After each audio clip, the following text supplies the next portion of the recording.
just like that, the end of day 3, finally done polishing. It looks 95% better. There are a few swirls that I cannot get out, but you have to get really close and know where to look.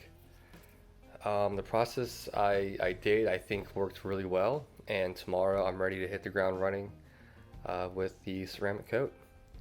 Quick recap, I did just a normal wash with a de-ironizing spray, dried it off, did 2 passes with polish, and then I buffed it really good with a wool pad final step.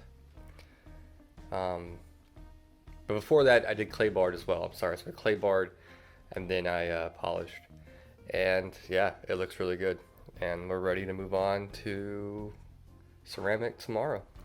So hope you guys enjoyed this video, and I'll see you guys at the next one.